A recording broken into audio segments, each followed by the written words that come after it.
story right now. I'll take you back to the jail where former Pritchard City Council President Earline Martin-Harris is bonding out of jail. Jasmine Williams is standing by. A political lynching that's brought on by a few.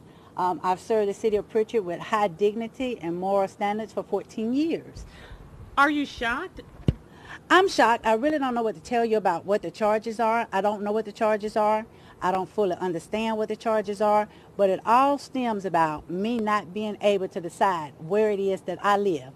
I know I live, but whenever you fight the institution, whatever the institution, whoever the people that consider themselves the institution, they're going to come at you in every which way that they can. But this is a high-tech political lynching. Even when tonight, you go home tonight, when you go home tonight, where are you going to go? Mobile? My residence is, I can't give you the address, not publicly, but my address is in Pritchard. It has been in Pritchard since 1992. Now, I know this boils down to the bankruptcy statements where you listed that you lived in Daphne. You're still saying you live in... I never listed that I live in Daphne. Your bankruptcy filing tells you that you can list certain exempt properties. When you list those exempt properties, you're not saying this is your residence. And you would have to have a bankruptcy attorney to explain that to you. It's really complicated, but it's not complicated. They're making it complicated. But even tonight they picked you up in Daphne. Absolutely they did. But they also went to my Pritchard house. I was not in Pritchard when they came to pick me up there. Why were you in Daphne? Because my children live there. My husband lived there. Do you live? I mean, that's what No, I do not live there. I've never declared that as my residence. It's not my residence. It's not my domicile. I've never said that. I've lived in Pritchard since 1992. Why is this battle so important to you? You've gone to court. You've continued saying to the media that you live in Pritchard. And you've gone so far to almost end up in jail over it. Why is it so important to you? I think you have to be extremely encouraged to stand up for what you believe in. And this is the United States of America. I get to make the decision as into where I live. You cannot allow an institution to decide for you. That is my constitutional right to decide where I live. They're saying up to 10 years, though. I mean, does that scare you, Radley? I mean, this is a perjury charge. It's pretty serious. Oh, yes, it's pretty serious, and I'm looking at it as pretty serious, too. But I also look at it that this is a political lynching, and I think that everyone in the political world that understands politics will understand that's what's happening to me right now. Last we checked in court, you were continuing to fight this whole your right to vote in Pritchard. Are you still going on with that battle as well? Well, one reason we're really surprised by this because we're under appeal, and being under appeal, we just don't know what's going to happen. I'm fighting this because I believe in my right to decide where it is that I live. How has this affected your family? Oh, it's affected my children tremendously. They have exams to take tomorrow at school. So we may not even allow them to go to school because how are they going to handle the exam when the police or the sheriff came to arrest me? My children was in the car with me. So it's affecting the family greatly. Wow. Okay, what's your next move? Well, my next move, I have a court date whenever they're going to mail me my court date. But one thing I want people to understand, I fought vigorously for the city of Pritchard to maintain the water system in the city of Pritchard.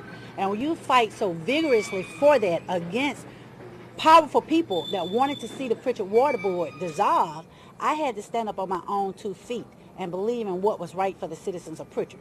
And if this is the backlash from that, well, that's why I was elected. I was elected to take care of the best interests of the citizens of Pritchard, and I did that, and I did that well. But you do understand that it seems kind of strange. I mean, that you say that your family, your kids live in Daphne, you work in Daphne, you spend a lot of time in Daphne. I mean, that's what it looks like. I mean, how do you... Well, I also spend a lot of time in Pritchard. So who's to determine where I live? I determine that. I can spend time anywhere I want to spend time. This is the United States of America. I am not in prison. They've taken my voting rights. They've taken my gun permit right. What else do they want?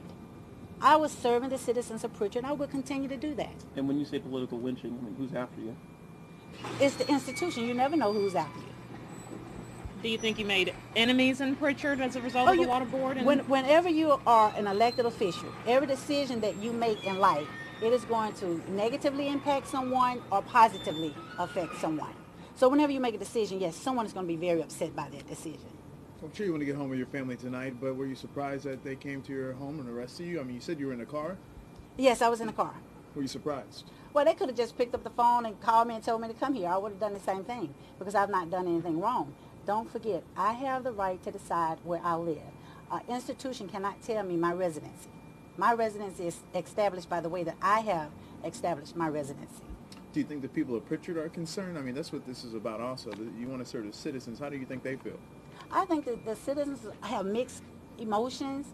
We've gone through a lot of depressed situations in the city of Pritchard. We also looked at one day the city of Pritchard will be uplifted. Is this the end politically for you?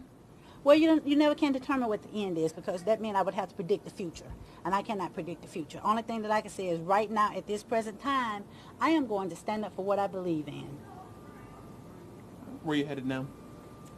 With my husband to talk about all of this. This is too much excitement right here at Christmas for any of us to decide. Which home, though? But that's my choice. I have different homes. I have that choice as to where I want to go. But I have one residence. Understand that. I have one domicile. Understand that. I make that decision. Not the court of law, not the district attorney, not anyone else other than myself. Okay. Thank you. Thank you. Other people trying to get up out of here, man. That was Martin-Harris as she bonded out of jail tonight. She was arrested and charged with perjury. Tonight she says this is a political lynching, that she has served Pritchard honorably. She doesn't know the charges. She doesn't understand the charges. We will, of course, stay on top of this evolving story. We'll be right back.